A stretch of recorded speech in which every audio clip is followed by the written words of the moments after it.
Halo semuanya, akhirnya ada juga video YouTube kedua setelah video YouTube pertama yang udah entah berapa lama. Jadi di video kali ini gue mau share tutorial CapCut yang super lengkap dan gampang banget untuk diikutin. Bahkan untuk pemula gue juga yakin kalian pasti bisa. Sebelum itu, perkenalan dulu nih, nama aku Caroline atau biasa juga dikenal sebagai @crlnaprilia di Instagram dan juga TikTok, dimana gue nge-share video seputar bikin konten, video editing, desain, dan lain-lainnya. Nah, sebelum gue mulai videonya, boleh banget dong di like dan di subscribe dulu ya. Yuk, langsung aja kita mulai.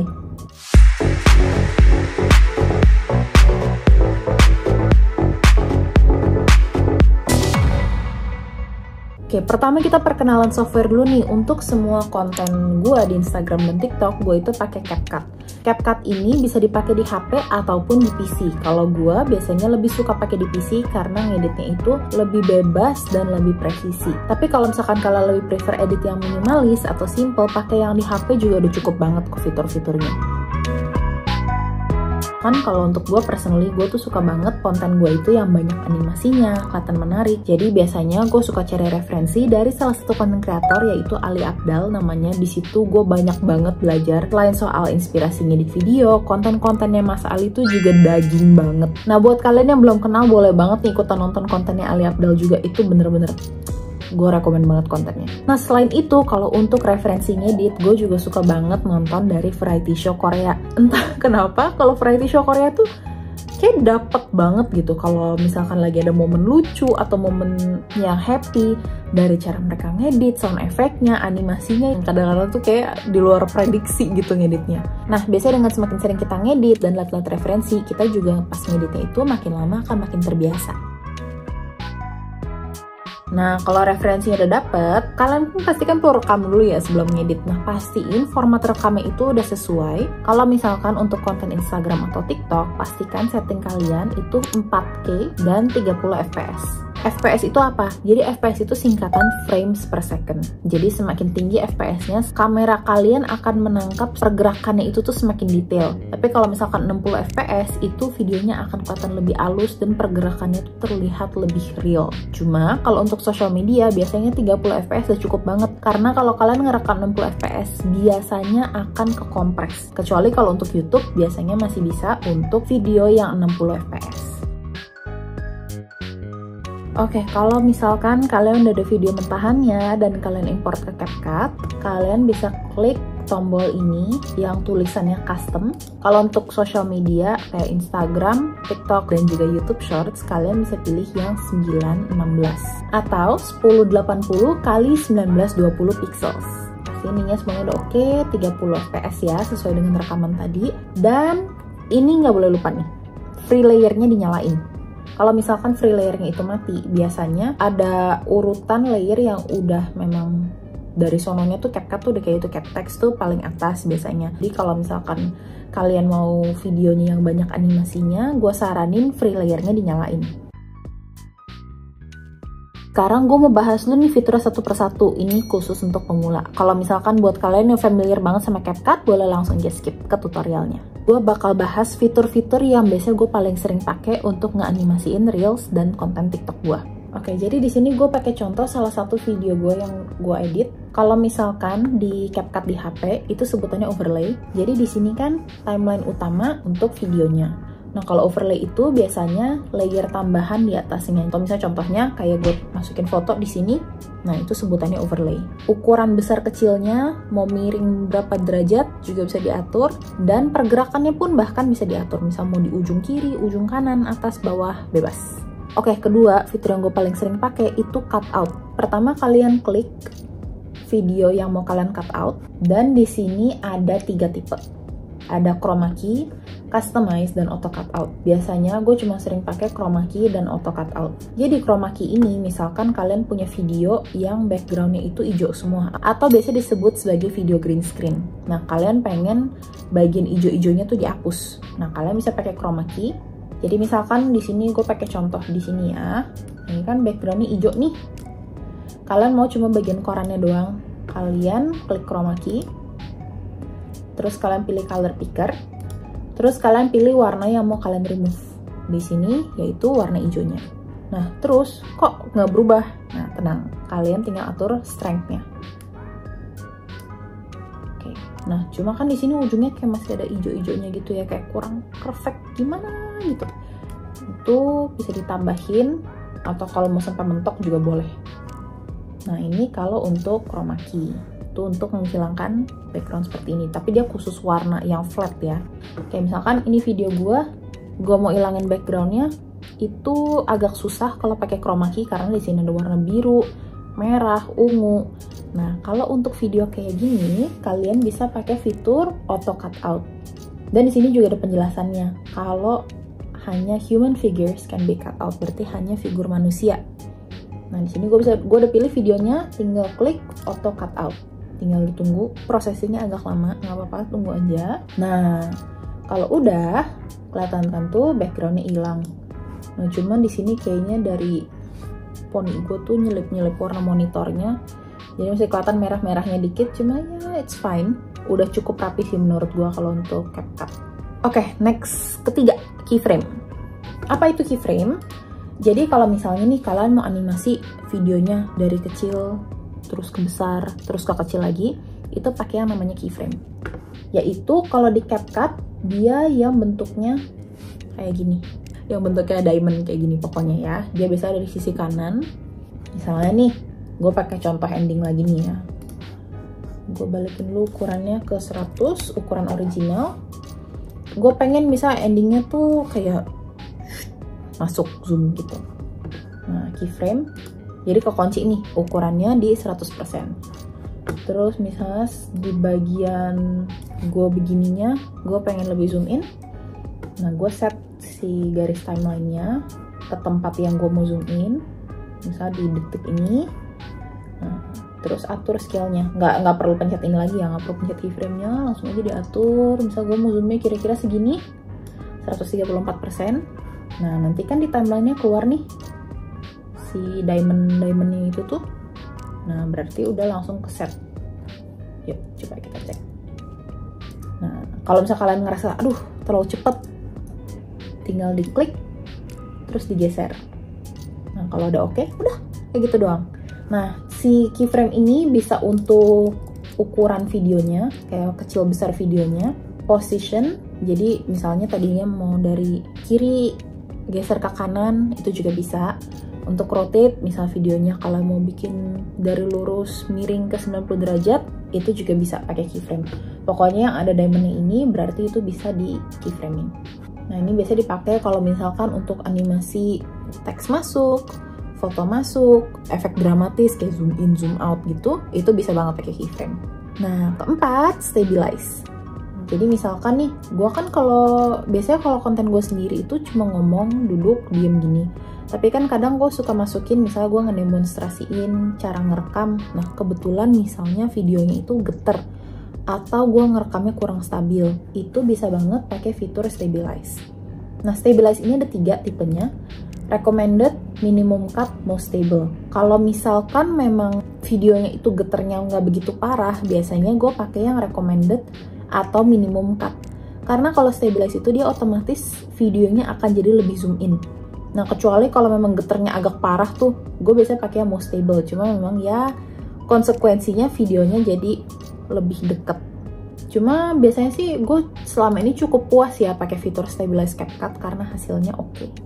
Kalau memang kecuali kalau kalian geternya nggak wajar ya. Tapi kalau untuk misal tangan yang nggak stabil, kayak tangan gue tuh kan gampang tremor ya kalau ngerekam. Ngerekam tuh tangan itu kayak nggak usah diem. Nah, itu kalau udah pakai fitur stabilize ini tuh jadi oke banget hasilnya.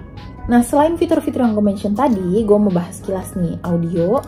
Itu khusus untuk suara, misalnya kalau mau suara lebih kencang, lebih pelan, atau mau pakai filter, atau misalkan kalian ngerasa di background suara kipas atau suara AC terlalu kencang, kalian bisa pakai noise reduction. Atau kalau mau bikin suara high pitch, itu juga di sini pakai voice changer. Speed itu untuk kecepatan video. Kalau kamu video lebih cepat, lebih lambat, itu bisa diatur di sini. Dan ada juga adjustment itu untuk ngatur warna, gelap, terang, mau sharpen juga bisa, itu di adjustment. Nah, sekarang kan udah lebih familiar nih sama fitur-fiturnya. Nah, langsung aja gue kasih tutorial untuk animasi-animasinya. Nah, gue akan kasih 2 tipe tutorial. Pertama yang khusus untuk beginner dan kedua untuk yang lebih advance. Nah, untuk yang pernah pakai CapCut, kalian kan pasti tahu nih, ada section tersendiri untuk animasi. Nah, jadi di sini tuh, ini kalau untuk video ya, animasinya itu ada 3 tipe. In, out, dan combo. In itu jadi maksudnya nanti videonya masuknya seperti apa, apakah dia fade in, atau dia loncat masuk, atau dia ngegeser masuk. Itu kalian bisa pilih di sini. Yang pro gue pengen coba sih, cuma kayak nggak mau bayar gitu. Terus setelah kalian pilih, kalian bisa atur durasinya, mau lebih cepet atau kalian ngerasa terlalu lama, itu bebas, bisa diatur di durationnya. Biasanya sih gue sekitar 0,5 detik, itu udah pas banget durasinya. Nah, kalau out itu sama seperti in, cuma dia di bagian akhir. Jadi pas videonya keluar itu seperti apa. Combo itu jadi selama video itu ada di layar, itu mau bergeraknya kayak gimana. Nah, kalau in out kan cuma pas keluar masuknya aja tuh. Nah, kalau combo ini jadi dia masuk, stay di videonya, dan keluarnya itu semua ada animasinya. Kalau yang masih beginner, kalian bisa banget coba mix and match dari animasi in dan out dan atur durasinya. Nah, kalau untuk yang advance, biasanya gue suka layering. Jadi misalkan pas bagian gue ngomong, itu ada teks masuk dan ada tulisan fitur AI. Di sini gue pakai animasi di teksnya. Sini teksnya masuk. Nah, ini kalau untuk teks juga beda lagi nih tipe-tipe animasinya. Innya seperti apa? Nah, kalau loop itu sama seperti combo yang tadi gue kasih lihat ya. Jadi selama dia ada di layar, animasinya pergerakannya mau kayak apa. Nah, di sini gue campur mix and match. Innya gue pakai ink print. Jadi dia kayak agak ngegeser. Terus gue loop dengan ink print juga. Jadi dia kayak yang agak kayak kebakar-bakar grunge gimana gitu. Bawahnya itu ada si garis merah coret-coret. Aduh, muka gue gini amat. Tuh, cari yang cakepan dikit. Oke lah ya. Nah, jadi di bawah sini itu ada garis merahnya, yang si garis coret-coret itu. Nah, ini juga bisa dikasih animasi nih guys. Jadi animasi, walaupun kalau untuk si garis coret-coret ini, karena dia bentuknya itu stiker, jadi animasinya itu memang lebih terbatas. Nah, ini gue outnya, gue kasih animasi, jadi lebih rapih. Jadi nggak dia mendadak hilang, jadi hilangnya tuh kayak. Terus udah gitu, gue ada tambahin juga untuk Photoshopnya. Si logo Photoshop ini dia masuk. Nah, ini gue pakai animation yang combo, si bounce 1, dan gue set selama durasinya. Karena kalau misalkan gue cuma set kependekan, kurang enak dilihat gitu. Soalnya kayak dia bergerak, terus dia stop. Jadi gue set misalkan dia kan durasi klipnya ini 1,5 detik, ya udah gue fullin aja. Jadi sampai dia keluar pun itu tetap bergerak. Atau kalau misalkan kalian pengen yang lebih presisi lagi, kalian bisa animasi pakai keyframe seperti yang udah gue demonstrasiin tadi. Misalkan kalian mau masuknya itu gede kecilnya itu seperti apa, nah itu kan bisa lebih presisi tuh kalau pakai keyframe. Mau posisinya di bagian mana video itu kalian bisa atur sendiri. Oke, next, transisi. Kalau untuk yang beginner, sekali lagi, CapCut itu udah menyediakan banyak banget option transisi yang oke-oke banget dan sangat beragam. Ini salah satu sih sebenarnya alasan kenapa gue lebih suka pakai CapCut kalau untuk ngedit untuk social media. Karena kalau misalkan kalau pakai software lain, itu biasanya kalian ngeditnya harus manual. Nah, CapCut mungkin karena memang ditujukan khusus untuk social media, semuanya tuh udah ada kayak ready template kayak gini. Jadi tuh banget gitu, kayak mau nyobain. Apalagi aku tuh orangnya banyak maunya gitu ya, aduh pengen ini juga, jadi kayak gampang itu tinggal milih-milih terus ngatur durasi. Nah, udah gitu enaknya lagi kalau CapCut transisinya itu tuh dikategoriin, jadi kita lebih gampang juga nyarinya. Atau kalau aku biasanya suka pakainya kamera pull in pull out, jadi videonya tuh kayak bebas, kalian tinggal kulik-kulik sendiri sesuai selera dan sesuai konten kalian kayak apa. Nah, kalau misalkan yang lebih advance, di sini gue mau share nih tutorial cara bikin transisi yang kertas lecek sama koran lewat yang biasa kalian suka lihat di video-video gue di Instagram. Nah, jadi pertama, kalian bisa download dulu asetnya dari website kayak facteasy.com atau website-website stock footage lainnya. Kalau gue biasanya bisa search paper transition atau paper green screen. Nah, kita pakai tutorial yang tadi nih, yang tutorial chroma key. Jadi kalian masukin di sini file green screen-nya, atur durasi dan penempatannya itu ntar aja. kita atur si hijau-hijaunya dulu nih. Dipilih videonya, kita ke cut out, chroma key, terus dipilih warna hijaunya. Strength-nya dimaksimalin. Nah terus kan karena transisi, pengennya itu si korannya ini bisa menutupi seluruh layar. Jadi kita atur dulu sekarang penempatannya. Kita putar 90 derajat, terus kita perbesar sampai dia ujung-ujungnya itu ketemu ke ujung layar. Nah ini kan cakep, tinggal kita atur. Kan kayaknya kita nggak butuh sampai seluruh video ini sih ya, bisa di-cut. Oke, berarti kan korannya munculnya di sini. Ini depannya dipotong dikit aja nggak apa-apa. Terus korannya selesai lewat di sini, di-cut, sisanya dibuang aja, dihapus. Nah di sini baru kita atur penempatannya di timeline. Nah jadi gue pengen transisinya itu dari bagian gue ngomong ke bagian si kertas putih ini muncul. Berarti pas klipnya ini berubah, itu pas korannya menutupi seluruh layar. Nah korannya menutupi seluruh layar tuh di sekitar di sini. Majuin dikit ya, dikit. Nah kan ini pergerakannya kayaknya agak kelelet ya korannya, dipercepat aja langsung. Kita buka speed, mungkin kali 2, kebanyakan nggak ya? Nah ini tinggal diatur aja, kayak agak kecepatan ya, dipelanin sedikit.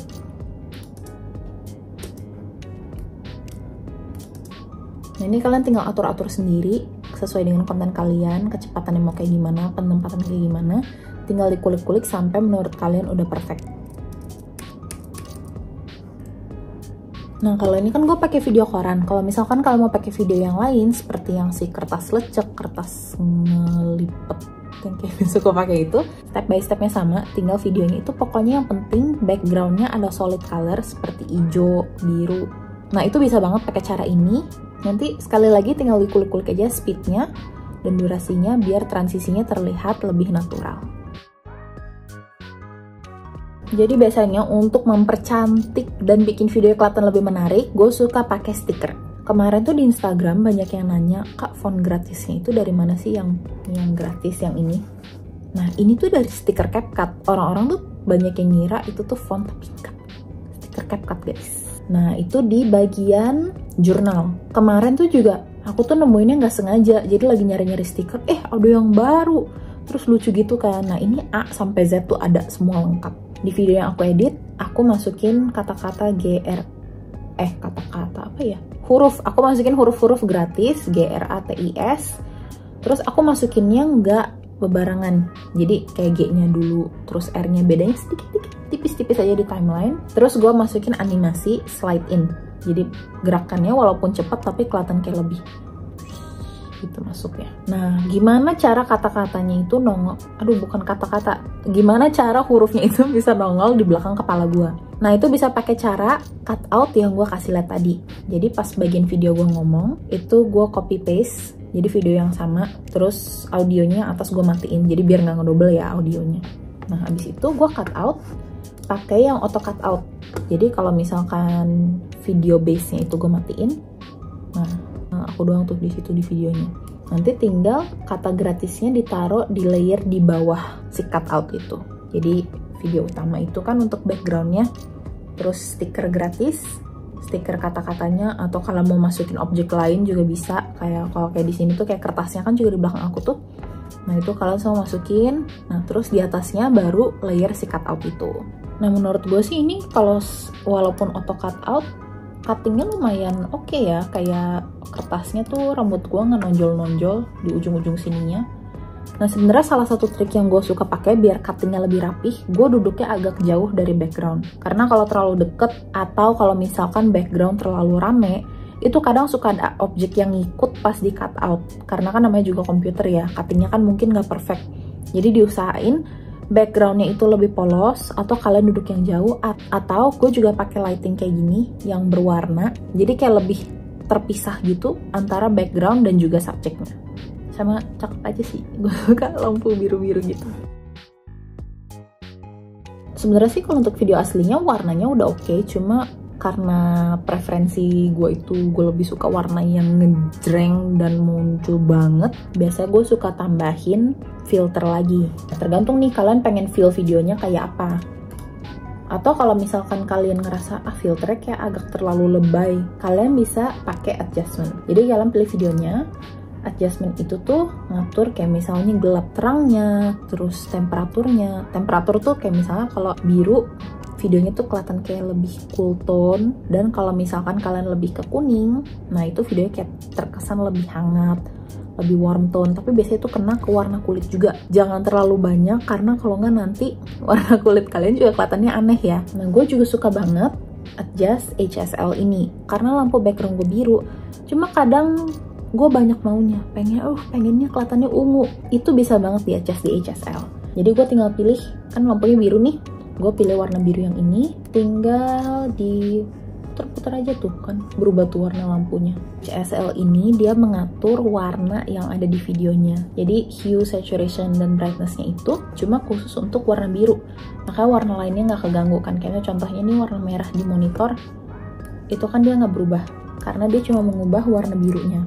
Cuma memang minusnya fitur ini, misalkan gue ngerasa merah di monitornya itu agak terlalu merah, gue pengen lebih di tone down, dan gue pilih HSL-nya, kita adjust si merah. Nah bibir gue tuh kena juga tuh, karena kan bibirnya merah juga ya, jadi paling itu sih, jadi dia nggak bisa spesifik ke satu objek doang.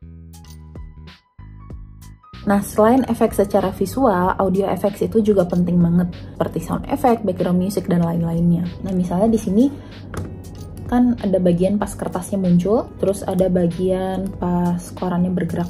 Nah, biar ini sebenarnya biar lebih menarik aja sih, sama biar lebih ada tekstur. Biasanya kan kalau kertas itu ada suara kayak gitunya. Nah itu kalian bisa cari di YouTube sound effect-nya, misalnya paper crumpling sound effect atau paper sound effect, kalian cari di YouTube, kalian download. Nah tapi pastiin copyright free ya. Nah terus selain sound effect kayak gitu, misalkan pas bagian di sini nih kan gue nyebut versi gratis. Nah itu kan pengen ditonjolin tuh, jadi selain ditonjolin secara visual, gue suka nambahin sound effect ya. Nah, biar makin menonjol lagi poin kalian. Dan suaranya jangan kenceng-kenceng, biar nggak balapan sama suara kalian pas ngomong. Jadi cukup kecil-kecil aja, biar suaranya tuh ya tipis-tipis aja gitu. Nah, kalau untuk transisi, kadang gue juga suka nambahin, kalian tau gak sih sound effect yang kayak suara angin gitu, yang kayak gitu pokoknya. Nah, itu juga oke banget buat nambahin tekstur di video kalian. Kalau kita nonton kontennya, kita kadang ada beberapa sound effect yang kita nggak sadar. Tapi kalau misalkan nggak ada sound effect tuh juga rasanya kosong gitu. Nah, sound effect tuh kayak biar melengkapi aja sih menurut gue. That's all untuk video hari ini. Semoga tutorial ini bermanfaat dan boleh banget di subscribe dan di like dulu videonya. Kalau kalian mau lebih banyak tutorial seperti ini, kalian bisa banget follow Instagram dan TikTok gue @crlnaprilia. Kalau Instagram nggak pakai underscore, kalau TikTok pakai underscore. Untuk lebih banyak konten, tutorial, dan sharing seputar bikin konten, video editing, desain, dan lain-lainnya. Thank you for watching. See you di video selanjutnya.